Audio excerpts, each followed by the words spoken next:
Hello viewers, আশা করি সকলেই ভালো আছেন। আরেকটি নতুন ভিডিওতে আপনাদের স্বাগতম। তো এই ভিডিওতে আমি আপনাদের দেখাবো যে আমাদের একটা জমিতে যেখানে ধান লাগানো হয়েছে সেখানে ধানের যে গাছটা চারাগুলা আপনার লালচে ধরে গেছে। তো যার কারণে আমাদেরকে কালকে খবর দেখাশোনা করা হয় না। তো যখন কোনো কিছু দিতে হয় তখন উনি আমাদেরকে খবর দেয়, পাশের জমিওয়ালা যার অনেকগুলো জমি আছে তার ওখানে অবশ্যই যেতে হয়। আমাদের 4 কাঠা জমি ওখানে, তাই তেমন একটা যাওয়া হয় না। আশেপাশের যে জমিগুলো দেখতে হয় এবং অনেক কাজ আছে গরুর, যাই হোক সব কাজগুলোর কারণে ওই জমিতে যাওয়া তেমন একটা হয় না। তো আমি সেখানে যাচ্ছি, যে আমাদের বাসা থেকে জমিটা অনেক দূরে। তো আমি সেখানে যাচ্ছি কিছু সার নিয়ে, কারণ জমি যার কারণে সার বেশি লাগে না। এখানে ইউরিয়া নিয়েছি আর আপনার সালফেট নিয়েছি, এটাই ছিটাই দিতে হবে ওখানে। যাচ্ছি আর বিভিন্ন ধরনের ভিডিও করতেছি, আপনাদের মাঝে শেয়ার করতেছি আর কি। এটা হচ্ছে ভুট্টার ক্ষেত। আপনারা জানেন যে নাটোরের বড়াইগ্রাম, গুরদাসপুর এই অঞ্চলগুলোতে প্রচুর পরিমাণে রসুন হয়। তো যার কারণে আমরা এই সিজনে রসুনটা অনেক বেশি লাগাইছি আমাদের এইদিকে। আর রসুন বেশি লাগানোর কারণে ভুট্টার জমি তেমন একটা নেই বললেই চলে।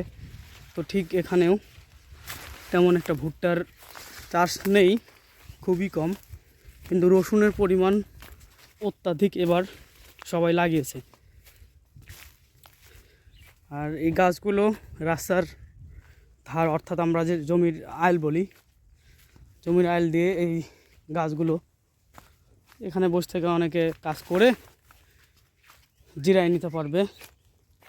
খুবই সুন্দর পরিবেশ, সেই কারণে এবারও রসুন আলহামদুলিল্লাহ অনেক সুন্দর হয়েছে। রসুনের পাশাপাশি এইদিকে হালকা পরিমাণে ভুট্টা আছে। আর এই দিকে নিচে, যত নিচে, এটা হচ্ছে চলন বিলের অংশ। এখানে সবচাইতে বেশি যেটা হয় সেটা হচ্ছে ধান, মানে যেটুকু আপনার চলন বিলের অংশ সেটুকুতে আপনার পানি খুব তাড়াতাড়ি চলে আসে, যার কারণে এইটাতে একটা ফসলের বেশি দুইটা হয় না। তো এইটা হচ্ছে আমরা ইরির জমি বলে থাকি। ইরির আবাদটা এখানে শুধু হয়, যার কারণে আমরা ইরির জমিটা বলে থাকি। তো এইটুকু এলাকাতেই শুধু আপনি ইরির এই ধানের চাষাবাদটা দেখবেন।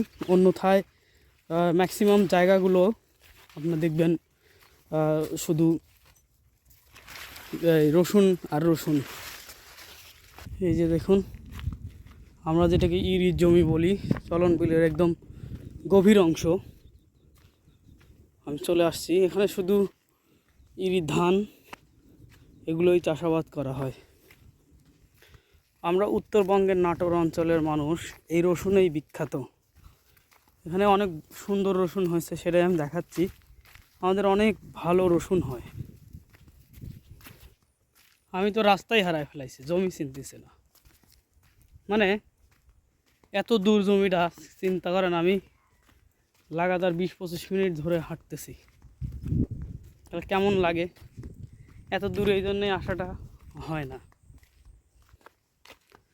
কি সুন্দর দৃশ্য, গ্রামীণ দৃশ্য, অপূর্ব সুন্দর। সুরুজ নাম কিন্তু।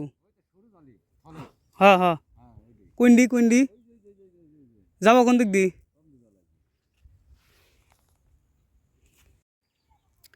গ্রামীণ জীবনও উন্নয়ন হয়ে গেছে।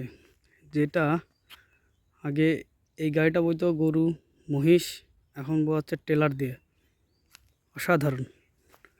এই যে পুকুর কেটে কেটে রাখছে, এখানে অনেক মাছ আর বিভিন্ন ধরনের মাছ। আর বিশ্বাস করুন, এই মাছগুলো এত টেস্ট, না খেলে বুঝতে পারবেন না। এই যে এপারও করে রাখছে, দেখছেন কত সুন্দর। গ্রামের পথগুলো খুবই অসাধারণ, কিন্তু বৃষ্টির দিনে একটু অসুবিধা। কিন্তু এই একই যখন শীতের সময়, এই সময় রাস্তাগুলো এত সুন্দর হাঁটার জন্য, চারিদিক পরিবেশ, চারপাশে সবুজ শ্যামলের যে ফসল আদি, তার মাছ দিয়ে সুন্দর আঁকাবাঁকা মেঠো পথ বয়ে গেছে। গ্রামের সৌন্দর্য ভাই এটাই। একটা জিনিস দেখুন, থলের আপনি যাই লাগাবেন, থল বলতে আমরা বোঝাই চলন বিলের একদম গভীরে, যেখানে 5 থেকে 5.5 মাস শুধু পানিই থাকে এই দিক দিয়ে, একদম ডুবে থাকে। আর আপনারা জানেন যেখানে প্রচণ্ড পরিমাণে পানি থাকে, তারপর পানিটা চলে গেলে আপনি যে ফসলটাই লাগাবেন দুর্দান্ত ফলাফল পাবেন। রসুনগুলো, ভুট্টাগুলো, ধানগুলো মানে অসাধারণ। ম্যাক্সিমাম মানুষ ধানই লাগায়। অবশেষে আমি সুরুজ আলীর, তখন হয়তো নামটা আমি ভুল বলছিলাম, সিরাজ, তো সুরুজ আলীর এই সেই মেশিন ঘরে এখানে চলে আসছি, যেখানে পানি সেচ করেন ইনি। এটাই তার মেশিন, সব জমি তিনি পানি দেন। এই পাশে আরও আছে, ওইদিকে ওনারা দেন, আর ইনি এই পাশেরগুলো দেন।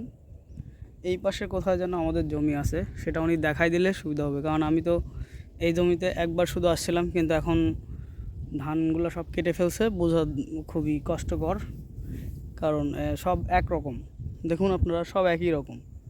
সো এখানে বোঝার উপায় নাই, যার কারণে এখন উনি আসবেন, উনি এখানে নেই, ওনার জন্য আমার ওয়েট করতে হবে। একজন লোক গেছে তাকে ডাকার জন্য।